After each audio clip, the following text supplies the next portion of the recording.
8 लाख 20 वर्षों में, और कहां 20 लाख 3-4 वर्षों में। क्या कर रहे थे ये लोग? किसानों का आंसू पोंछ रहे थे कि किसानों को रुलाने का काम कर रहे थे? पूछिए इन लोगों से। आज इनके विधानसभा में, इनके पंचायत में ये शिविर लगा है, सरकार का शिविर है, लेकिन ये आएंगे नहीं, बल्कि दूर से पत्थर फेंकेंगे और आपको गुमराह करने का काम करेगा कि सरकार कोई काम नहीं कर रही गरीबों के लिए, कोई काम नहीं कर रही किसानों के लिए, कोई काम नहीं कर रही हमारे बच्चों के लिए, हमारे युवाओं के लिए। और मैं गिना सकता हूं एक एक करके। अगर गिनाने लग जाऊं तो इतना लंबा फेरिस्त हो जाएगा कि हमारे विपक्ष लोग नोट करते करते थक जाएगा, लेकिन नोट नहीं कर पाएगा। इतना हम लोगों ने इन 4 सालों में काम किया है। आज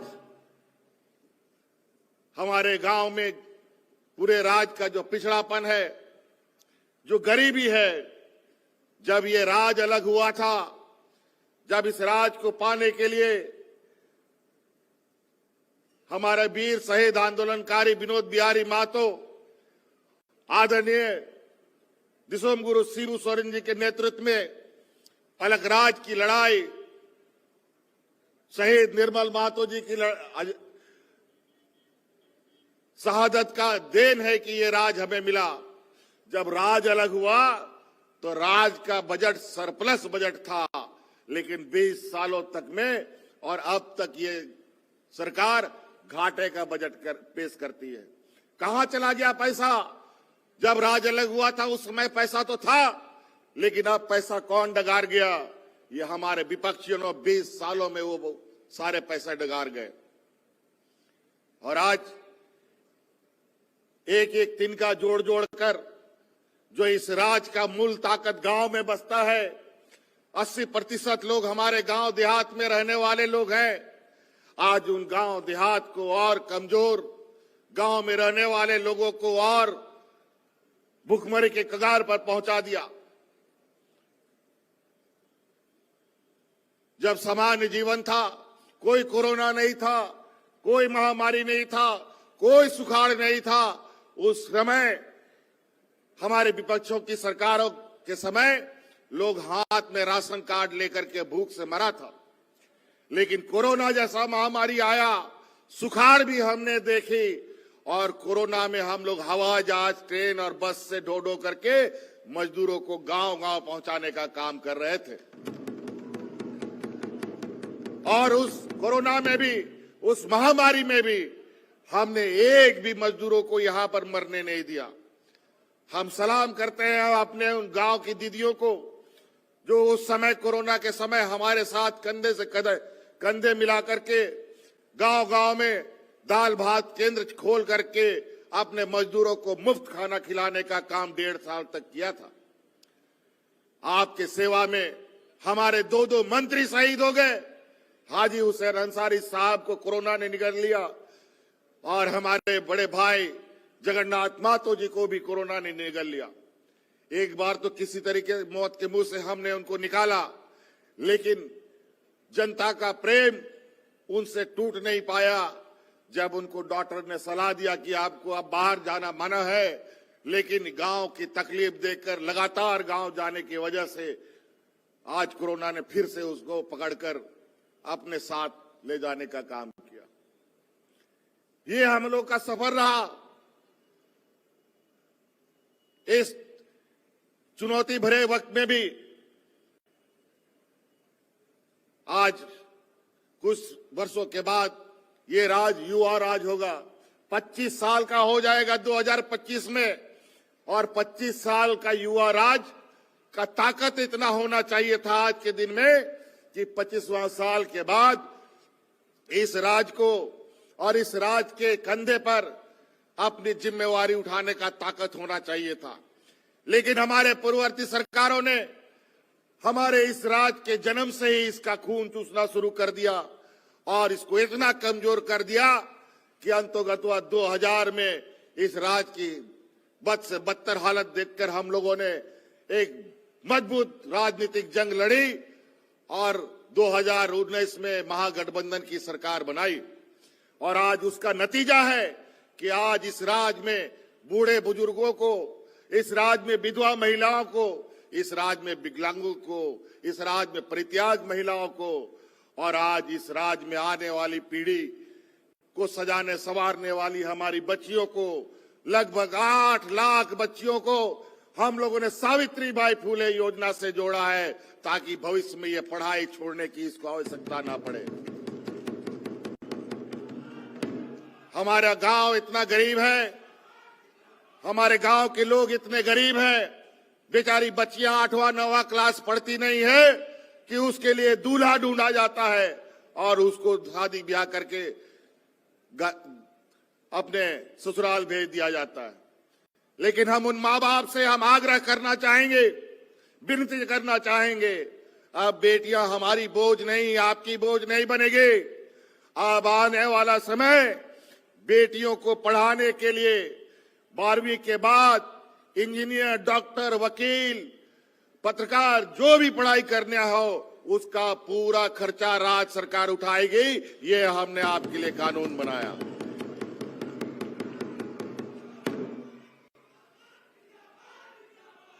इसीलिए क्योंकि हमारा ये राज्य शिक्षित पढ़ा लिखा हो। आज कौन झारखंड का आदिवासी, दलित, पिछड़ा, अल्पसंख्यक लोग सोचता था कि मेरा बेटा विदेश में जाके पढ़ेगा, लेकिन आज यही पूरा देश का पहला राज्य है जहां आदिवासी, दलित, पिछड़ा, अल्पसंख्यक का बेटा आज विदेशों में पढ़ाई करने जा रहा है और डिग्री लेकर के भी वहां नौकरी कर रहा है, कोई वापस आ रहा है और उसका पूरा खर्चा पैसा सरकार उठाती है, कोई बंधक देने की जरूरत नहीं पड़ती है।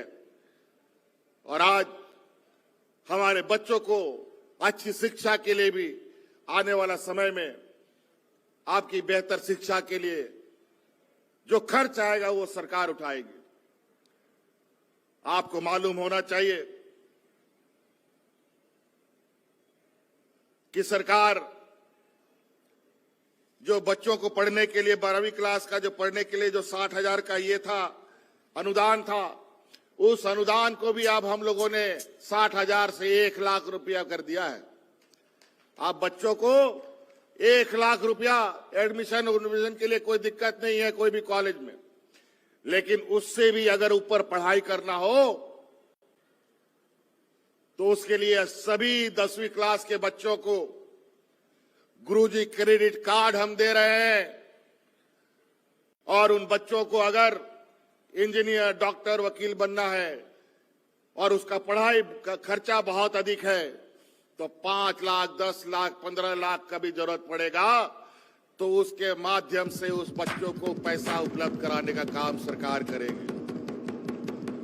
और आपको कोई बंधक रखने का जरूरत नहीं है, जमीन गिरवी करने का जरूरत नहीं है, गाय गोरू बेचने का जरूरत नहीं है। सरकार आपका गारंटर बनेगा। जब तक आपको डिग्री नहीं मिलेगा आपको सरकार को पैसा भी वापस नहीं करना पड़ेगा और नौकरी लगेगा उसके बाद आप पैसा धीरे धीरे सरकार को वापस कर दीजिए। ऐसे ही कई चीजें हैं पढ़े लिखे नौजवानों के लिए, कम पढ़े लिखे नौजवानों के लिए, नहीं पढ़े लिखे नौजवानों के लिए, सबके लिए। हमारे किसान भाइयों के लिए देख रहे हैं आज के दिन में मौसम कैसा अदल बदल हो रहा है।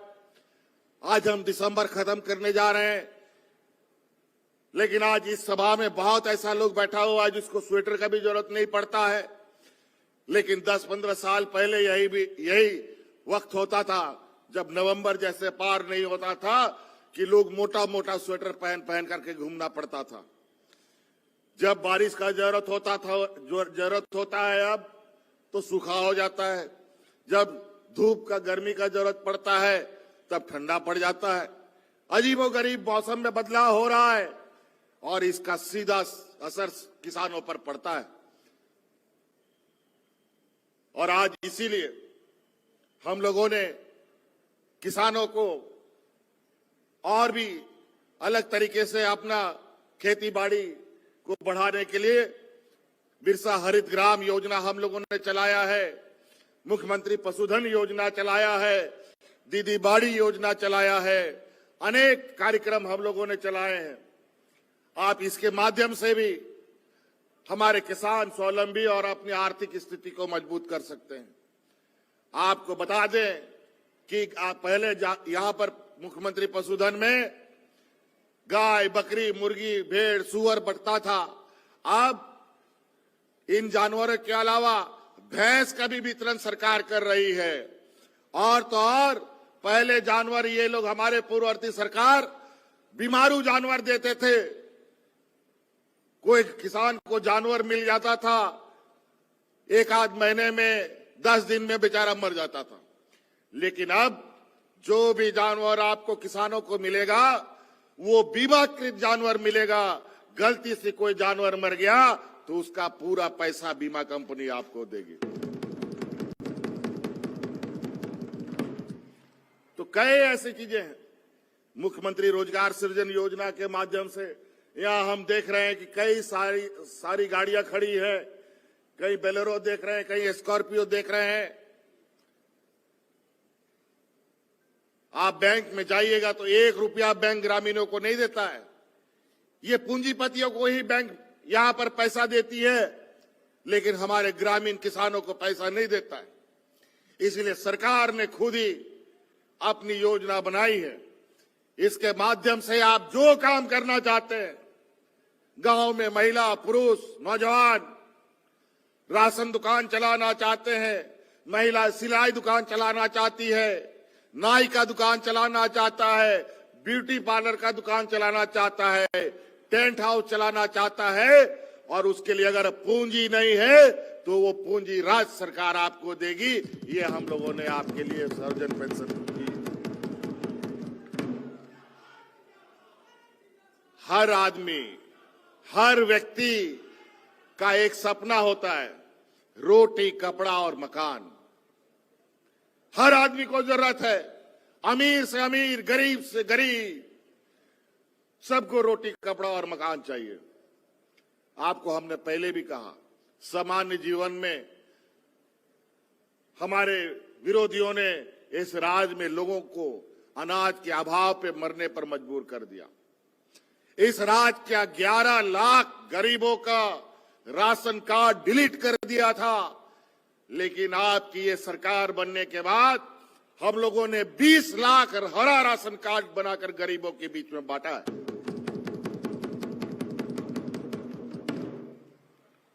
और आज उस राशन से अनाज आपको दिया जा रहा है। और आपको हम बता दें, खुशी की बात, एक और हमने निर्णय लिया है। आज की महंगाई जिस तरीके से इन लोगों ने 7वें आसमान में पहुंचा दिया है, गरीबों के लिए आज के दिन में एक एक दाना जुगाड़ करने के लिए जद्दोजहद करना पड़ता है। इसलिए आने वाला समय में जो अनाज वितरण हो रहा है, उस अनाज में 1 किलो दाल भी हम फ्री आप लोगों को देंगे।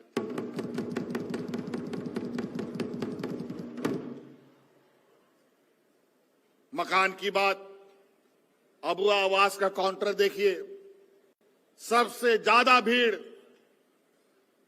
लेकिन पेंशन का काउंटर जाके देखिए, 2-4 आदमी बेचारा वहां घूम रहा है।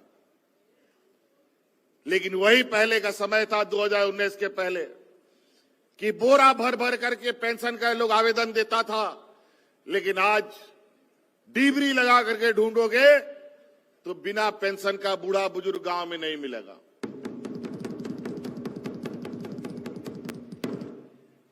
आप ही लोग बताइए, हम लोग का बूढ़ा बुजुर्ग लोग को पेंशन मिलता है? सभी विधवा महिलाओं को पेंशन मिलता है? चलिए, कम से कम विपक्ष लोग बोलता है, पता नहीं कौन चश्मा से देखता है ये लोग। और इस समस्या का समाधान किसी के पास नहीं था और कोई समाधान करना भी नहीं चाहता था।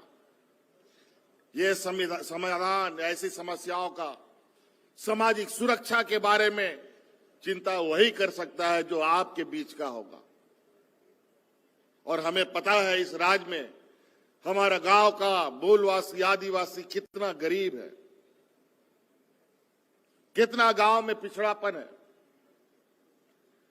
आज इसी तरीके से कई सारी चीजें अभी करना बाकी हैं, लेकिन जितना वक्त रहा उन सभी वक्तों को हम लोगों ने एक एक वक्तों को इस राज्य के लिए समर्पित किया।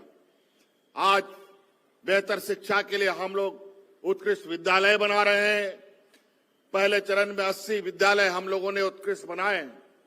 आपके जिले में भी 2-3 स्कूल बन चुका है और आने वाला समय में इन स्कूलों की संख्या 5,000 तक ले जाने का है, ताकि हमारे स्कूल आज के बच्चे आज के प्रतिस्पर्धा में बेहतर तरीके से आगे आ पाए। कंपटीशन का जमाना है और आज जिस तरीके से नीतियां बन रही है, गरीब किसान के लोगों के लिए बहुत मुश्किल है जीना। आज एन केन प्रकारन हमारे पढ़े लिखे नौजवानों के लिए हम लोग जगह जगह से नियुक्ति निकाल रहे हैं। अनेक नियुक्ति हम लोगों ने कर ली है, अनेक नियुक्तियां अभी निकलने की तैयारी पर है। कई निकले हुए हैं, 50-60 हजार और नियुक्तियां निकलेंगी। पढ़े लिखे नौजवान हमारे उस क्षेत्र में जाएंगे। लेकिन इसके साथ साथ हमें अब ये आन पड़ा इस राज्य में, पहले इसकी जरूरत क्यों नहीं पड़ी? अगर ये 2000 ईस्वी से ही लागू होता तो शायद यहां पढ़ा लिखा नौजवान कहीं भटकने की आवश्यकता नहीं पड़ती। आज हमारी सरकार बनने के बाद हम लोगों ने यहां के मूलवासी, यहां के आदिवासियों के लिए प्राथमिकता इनको कैसे मिले रोजगार में, इसके लिए हम कानून बनाते रहे। लेकिन लगातार ये लोग हमारे उन कानूनों पर अड़चन लगाते रहे। आज आपको मालूम होगा कि हमने गैर सरकारी संस्थानों में 75% लोग स्थानीय होने चाहिए, इसका कानून बनाया और इसके तहत अलग अलग कैंपों के माध्यम से हम लोगों ने लगभग 60,000 से अधिक बच्चों को प्राइवेट कंपनियों में नियुक्तियां दी। आज उसी प्रकार हम लोगों ने 32 के आधार पर, खतियान के आधार पर नियोजन नीति बनाने का काम किया। लेकिन इन चतुर लोगों ने अपनी बौद्धिक क्षमता उपयोग करके, अपने चालाकी से कोर्ट कचहरी करके हमें उसको में भी अड़चन लगाने का काम किया। लेकिन हमारे कदम रुकेंगे नहीं। आने वाला हर प्रयास हमारा 1932 के लिए बना रहेगा। इसके लिए हर बार इसकी लड़ाई हमको लड़ना पड़ेगा।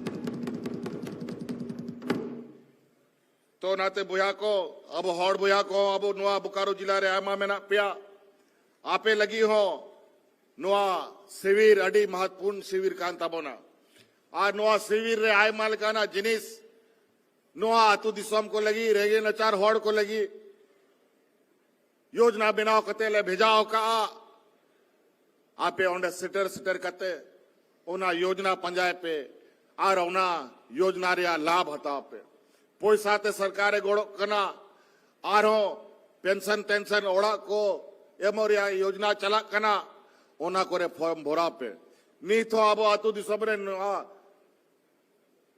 गोगो बाबा को ओलो पढ़ा बनू कुआ आर पेंशन ओंडे सिविल रे सेन काते हांडे नोडे को नीर बढ़ाया पेंशन काउंटर रे सेन काते आवास को खोजा आवास काउंटर रे सेन काते राशन कार्ड को खोजा तो उनका हुई लेकिन बांग हुआ थोड़ा गन आपे उनको गोड़ो को पे चेल का फॉर्म भरा चेल का को उनको को कमिया थोड़ा गांजा ऑल पड़ा मिना पिया उनको आपे उनको हो थोड़ा गोड़ो लगी लहा पे ताकि सनाम नोडरे नाबो हड़ को नुआरे योजना रे लाभ को जाम मा तीसो कुकमुरे बाबन जेल लेदा बाबन आजम लेदा और बाबन नुका बन हुदिस लेदा कि नुका दुआर हड़ से संकते पदाधिकारी का संकते आबो को गोड़ो आबोना कभी 19-20 वर्षों में कोई सोच नहीं सका कि सरकार आपके द्वार जाएगी। आज हमारी इस योजनाओं को विभिन्न राज्यों में